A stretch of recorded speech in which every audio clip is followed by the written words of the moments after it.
જીવનની શૃંખલા છે. લેખન કરીએ જીવનની શૃંખલા છે કે એક જીવ બીજા જીવના સ્થાનમાં ઉર્જા મેળવે છે. જીવનની શૃંખલા છે ઉદાહરણ ઘાસ, બકરી, ઘાસને બકરી ખાય, બકરીને ઘાસ ખાય.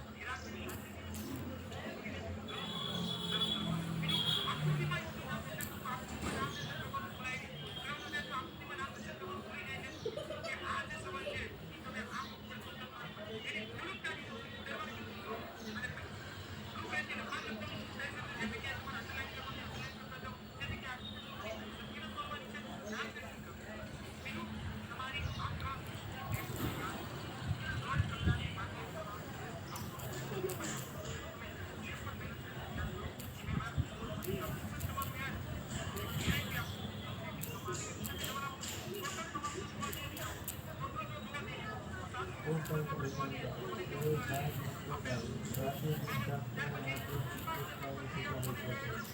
પોષણ ગાય સમજાય પોષણ ગાય જાય તેના ખોરાક પૂરો કરવાય વિશેષતા વ્યક્તિગત ખાદ્ય સંબંધ દર્શાવે છે જે સંબંધ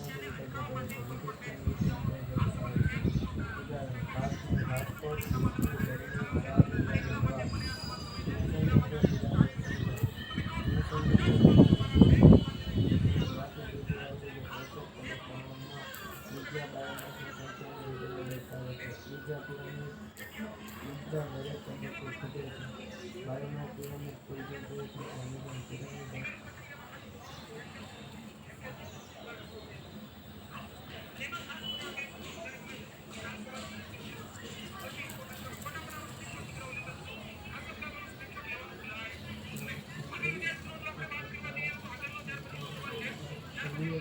કાર્બન ચક્ર નાઇટ્રોજન ચક્ર કાર્બન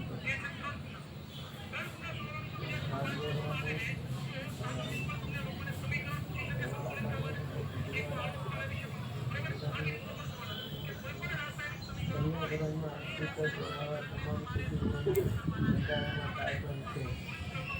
વ્યક્તિગત દરેક સજીવ જ્યારે મૃત્યુ પામે છે ત્યારે તેમાં રહેલ કાર્બન પર્યાવરણમાં ભળી જાય છે.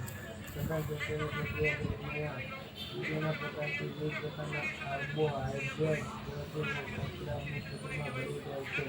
પ્રકાશ ઉત્સર્જનારા કાર્બન અને પ્રોટીનયુક્ત ખોરાકથી દરેક સજીવનું બંધારણ બને છે. સજીવોની મેટાબોલિઝમની પ્રક્રિયાથી તેમના કોષો બને છે.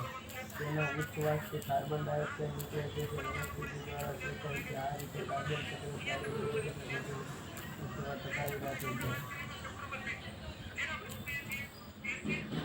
કાર્બન ચક્રમાં પ્રકાશ સંશ્લેષણની પ્રક્રિયા. આ પ્રક્રિયા સૂર્યના પ્રકાશની મદદથી થાય છે. વનસ્પતિ અને ઝાડમાં રહેલું લીલા રંગનું દ્રવ્ય છે જેને ક્લોરોફિલ કહે છે તે સૂર્યની રેડિયેશન એનર્જીની મદદથી ગેસેસ અને તાપ બનાવે છે જેમાં શક્તિ રહેલી છે. માટે જરૂરી છે જેના પર દરેક બાયોટિક પ્રકારનું અસ્તિત્વ ધરાવે છે. નાઇટ્રોજન પ્રાણી તથા વનસ્પતિના બંધારણમાં કાર્બન તથા મહત્વનું નાઇટ્રોજન છે. વાતાવરણમાં 78% નાઇટ્રોજન છે. સજીવો વાતાવરણમાં નાઇટ્રોજનનો સીધો ઉપયોગ કરી શકતા નથી, પરંતુ બેક્ટેરિયા દ્વારા થતી બાયોકેમિકલ પ્રક્રિયાથી જરૂર નાઇટ્રોજન જમીનમાં રહેલા કુદરતી સ્વરૂપમાં કાર્બન ડાયોક્સાઇડ દ્વારા છે. આ ઉપરાંત વિવિધ પ્રકારની બાયોકેમિકલ પ્રક્રિયાઓ દ્વારા સજીવો ફોસ્ફરસ, સલ્ફર વગેરે તત્વો પૂરતી માત્રામાં મેળવે છે. તે અન્ય સજીવોના સંચાલનમાં અગત્યનો ભાગ ભજવે છે. જ્યારે ઝાડપાન તથા પાકને જરૂરી માત્રામાં નાઇટ્રોજન, ફોસ્ફરસ વગેરે કુદરતી રીતે નથી મળી શકતું ત્યારે કેમિકલ ફર્ટિલાઇઝર, અમોનિયા સલ્ફેટ વગેરેનું ખાતર આપવામાં આવે છે.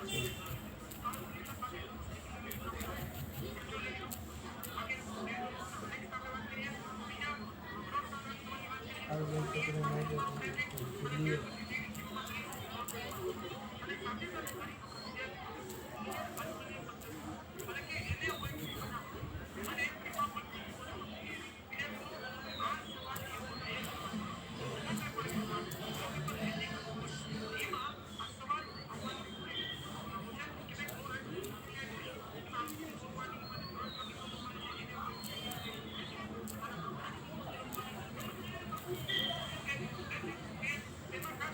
માત્ર એક કુદરતી પ્રક્રિયા છે. તેમાં પૃથ્વી અને પાણી સતત પેલામાં જવાબ તો આવતા નથી. બાપુ હું નવાયેલા પણ એ જે બીજો વિડીયો પાટા MCQ આવડે છે બધા આવડે. જવાબ હોતો હોય છે ને આમ તો આ પ્રશ્ન આવે ને કંઈક શું કરવાનું? ક્યાંય શું છે? પ્રશ્ન એટલો જવાબ આમ પછી આપો.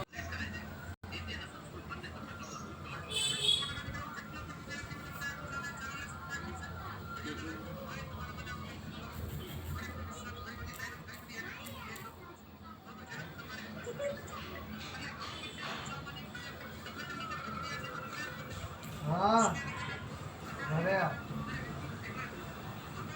મમ્મી તો બહાર જ હતા એક સાથે બે વાંચવા આવ્યું. હા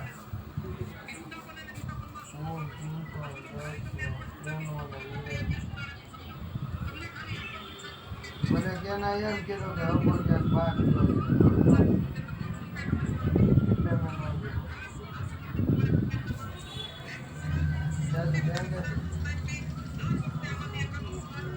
હું હાલ તમે બહાર આવું એટલે ફોન કરું.